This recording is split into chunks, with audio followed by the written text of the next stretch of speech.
वैद्युत छेद की तीव्रता क्या आएगा। ये जनरल केस था, बाकी इसके पहले मैं बताया था कि अगर कोई सेमी सर्कल के लिए लिया जाएगा, यहाँ पे अगर पॉइंट वो है सेंटर के लिए,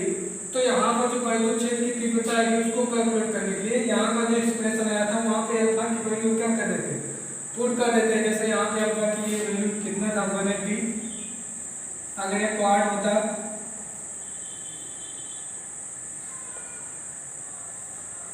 तो इसके लिए यहाँ पे जो अल्फा की वैल्यू लिखते हैं 190, तो अल्फा की वैल्यू पुट करते जाते हैं और जो वैद्युत छेद की तीव्रता है उसकी वैल्यू हमको मिलती रहती। नेक्स्ट हम बात करने वाले हैं कि किसी वैद्युत छेद में जो आगे कोई अगर चार्ज पार्टिकल है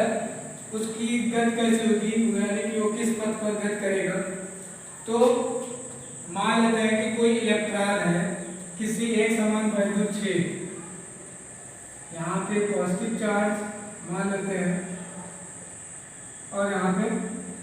नेगेटिव चार्ज मान लेते हैं। यहाँ पे कोई इलेक्ट्रॉन है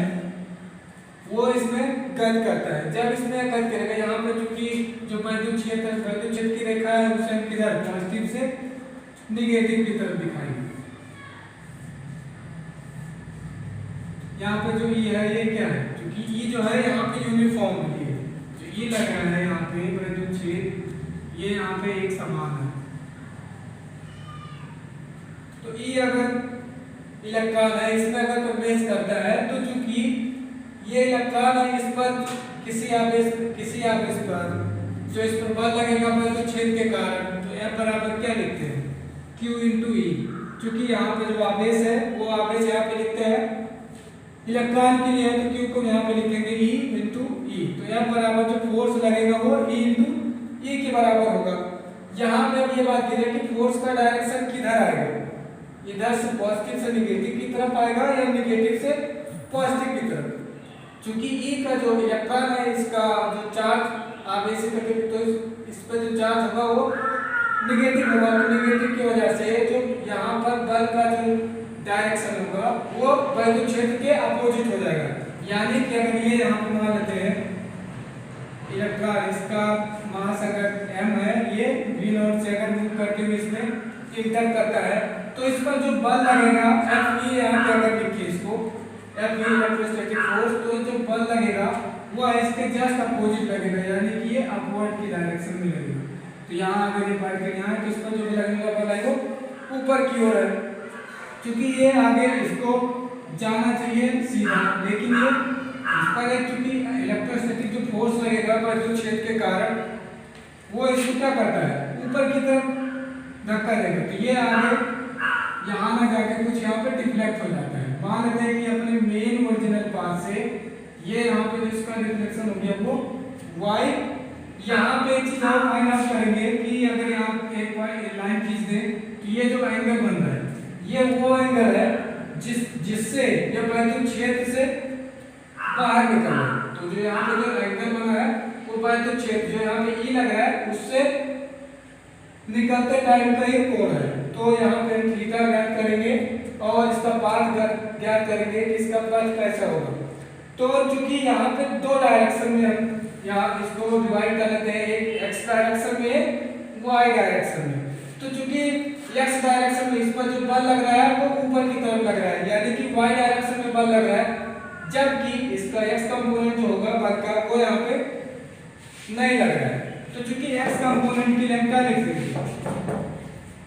चूंकि fx जो लग रहा है x डायरेक्शन वो लगने वाला बल यहाँ पे कितना है 0 है। तो इससे ये हो गया कि जो ax है, ax मतलब जो एक्सीलरेशन है x डायरेक्शन में वो हो जाएगा 0। अगर हम फर्स्ट इक्वेशन मोशन की बात करें तो vx बराबर क्या लिखते हैं, vx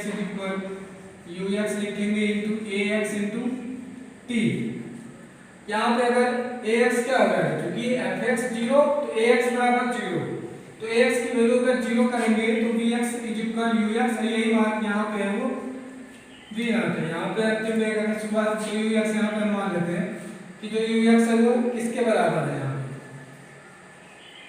v नॉट के बराबर है।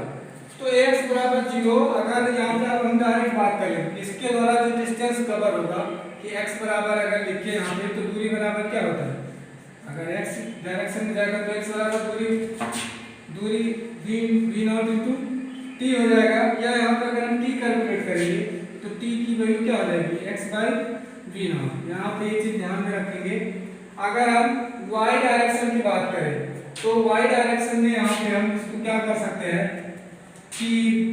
a y अगर कैलकुलेट करेंगे तो ये क्या लिखेंगे F Y divided by m। क्योंकि मास है इसका तो डायरेक्शन निकालना नहीं है कि x वाले में और y वाले में क्या आएगा, तो एफ वाई यहाँ पे क्योंकि एफ वाई जो बहुत बल लग रहा है वो एफ ही है, तो यहाँ पे इसको एफ के बराबर लिखेंगे और इसका मास हो गया इलेक्ट्रॉन का। अब यहाँ पे हम एफ ई की वैल्यू यहाँ पे रख देंगे, एफ की जो वैल्यू है ए इंटू ई के बराबर ई इंटू ई लिखेंगे डिवाइडेड बाई एम। अब हमको चूंकि यहाँ पर y कैलकुलेट करना है कि यहाँ पे डिफ्लेक्शन कितना हुआ है, ये अपने पथ से कितना डिफ्लेक्ट हुआ है। अगर ये यहाँ पे इलेक्ट्रिक फील्ड नहीं होता तो ये सीधा जाता है, इलेक्ट्रिक फील्ड की वजह से एक बल लगा जिससे इसका जो पाथ है वो डिफ्लेक्ट हो गया। तो y हमको कैलकुलेट करना है, तो चूंकि y कंपोनेंट अगर सेकंड इक्वेशन की बात करें फ्रॉम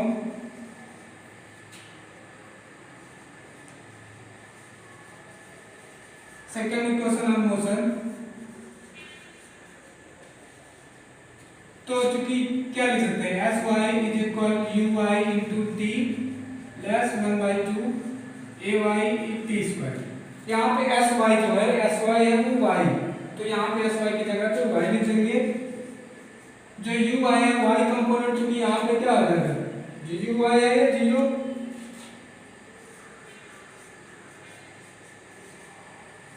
क्योंकि यहाँ पे जो यूएस कंपोनेंट था वो वी नॉट, यहाँ पे इनिशियल जो वाई कंपोनेंट है वो जीरो मान लेंगे, इसीलिए यहाँ पे zero into T plus 1/2 A Y की जगह पे यहाँ पे क्या लिख देंगे E divided by M, E divided by M into T square. यहाँ पे एक चीज देखेंगे कि टी इज इक्वल क्या लिखते हैं एक्स बाई वी नॉट, तो यहाँ पे हम इस एक्सप्रेशन में जो टी की वैल्यू है वो यहाँ पे रखेंगे।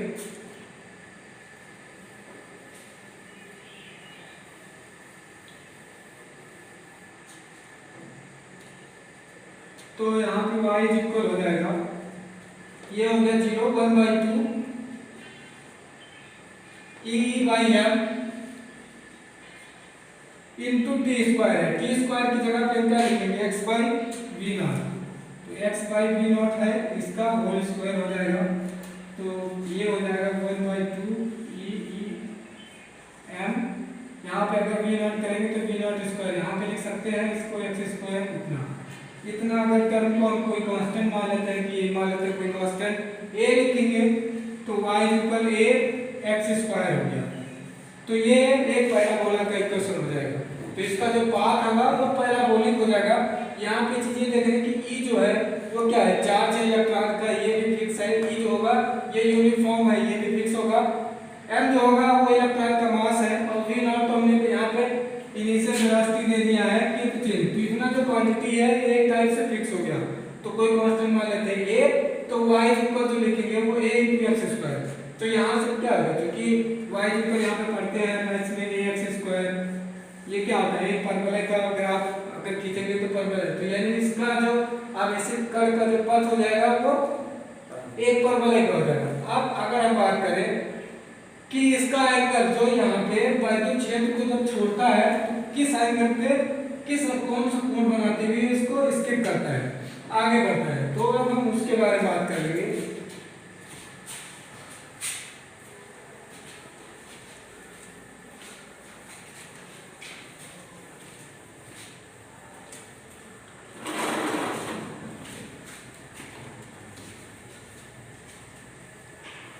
क्योंकि यहाँ पे लास्ट अगर हम इलास्टिक बात करें यहाँ पे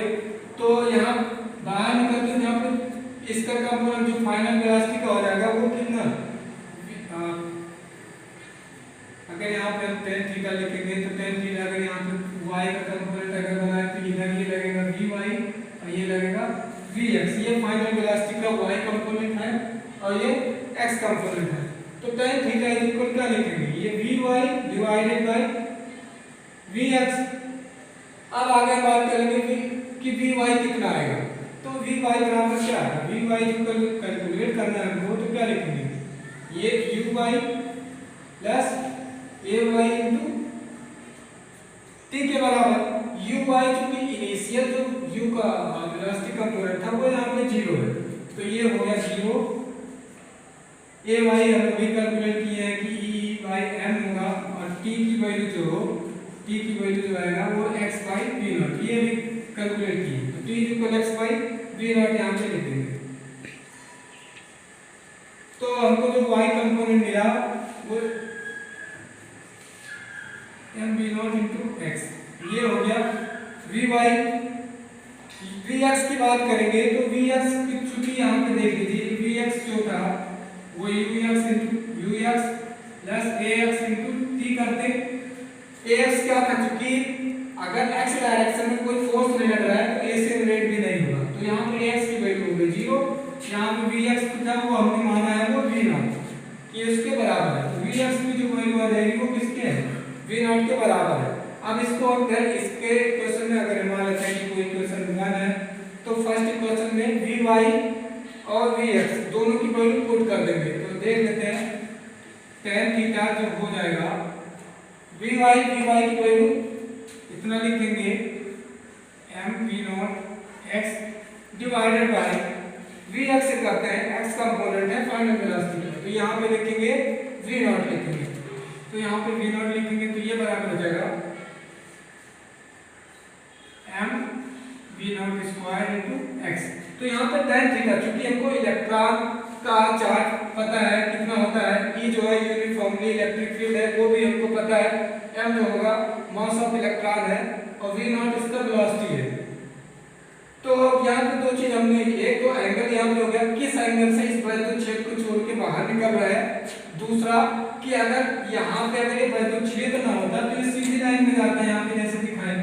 लेकिन ये अपने पथ से थोड़ा डिफ्लेक्ट हो जाता है। तो मान लेते हैं कि अगर ये डिफ्लेक्शन जो हो रहा है डिफ्लेक्शन हो रहा है तो वाई हो रहा है, तो वाई यहाँ पे अगर ये विक्षेपण ले रहा है एक्चुअल पाथ से तो वाई कितना आएगा, तो वाई कितना आएगा वो अभी हमने दिखाया। इसका पाथ कैसे होगा वो भी बताया कि पैराबोलिक आएगा, किस एंगल से बाहर निकलेगा तो वो एंगल यहाँ पे कैलकुलेट कर सकते हैं। अब इसके नेक्स्ट आगे बात करेंगे क्योंकि हमको स्टार्ट करना है वैद्युत फ्लक्स के बारे में। तो वैद्युत फ्लक्स जानने के पहले हम एरिया वेक्टर समझ लेते हैं कि एरिया वेक्टर क्या चीज होता है, कि किसी भी सरफेस के लिए हम एरिया वेक्टर को किस डायरेक्शन में दिखाएंगे। तो जो एरिया वेक्टर होता है वो किसी प्लेन सरफेस पे परपेंडिकुलर वेक्टर लिखेंगे। तो किसी एरिया वेक्टर जो होगा वो किसी भी प्लेन सरफेस के क्या होता है, लंबवत वेक्टर होता है। तो यहाँ पे अगर हम एरिया वेक्टर की बात करें किसी प्लेन सरफेस के लिए, अगर कोई प्लेन सरफेस है तो जो एरिया वेक्टर होता है वो किसी प्लेन सरफेस के परपेंडिकुलर होता है, चाहे वो 2D के लिए हो या 3D के लिए हो। 2D के लिए जो हम एरिया वेक्टर 2D के लिए जो लिखते हैं एरिया वेक्टर, तो 2D के लिए एरिया वेक्टर होता है बोथ साइड हम दिखा सकते हैं, मतलब अपवर्ड भी और डाउनवर्ड भी। लेकिन 3D सरफेस के लिए केवल आउटवर्ड ही दिखाया जाता है। जैसे अगर 2D के बारे में बात की है तो मान लेते हैं कि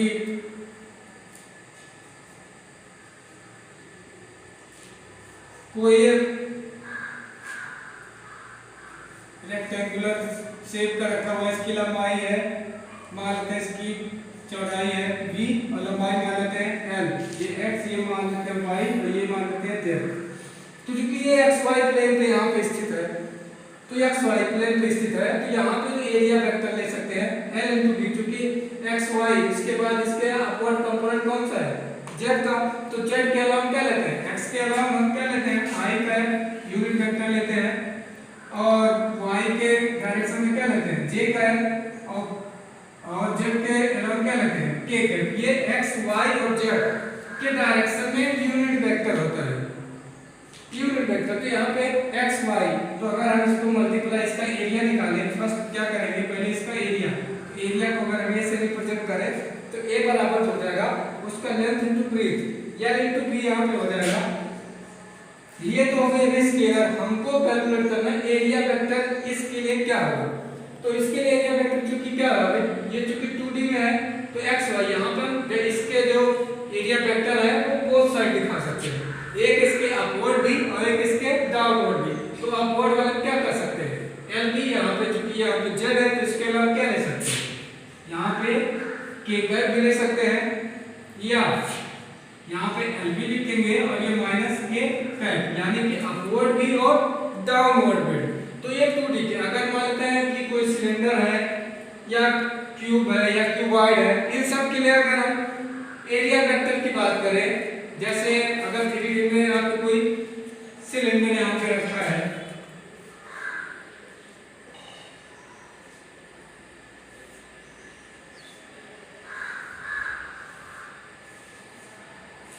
तो यहाँ पे जो एरिया वेक्टर आएगा वो जैसे यहाँ किसके साथ कुछ करेंगे तो ये किसके लिखेंगे, इसके केवल बाहर की ओर होगा। तो यहाँ इस अगर प्लेन के लिए लिखेंगे तो इसके ये अपवर्ड हो जाएगा, इस प्लेन के लिए करेंगे तो इसके फिर से बाहर की तरफ हो जाएगा, और अगर इस वाले प्लेन के लिए सरफेस पे करेंगे तो ये इसके इधर बाहर और ये इधर बाहर। तो अगर कोई सिलेंडर है तो इसके बाहर की तरफ दिखाएंगे, और जैसे अगर क्यूब के लिए दिखाएं तो क्यूब के लिए अगर दिखाते हैं तो इसके लिए वेक्टर एक इसके अपवर्ड बाहर, एक इस सरफेस के लिए इधर आएगा, मतलब जो भी होगा 3D के लिए वो इसके बाहर की तरफ दिखाएंगे, अंदर की तरफ वेक्टर को नहीं दिखाना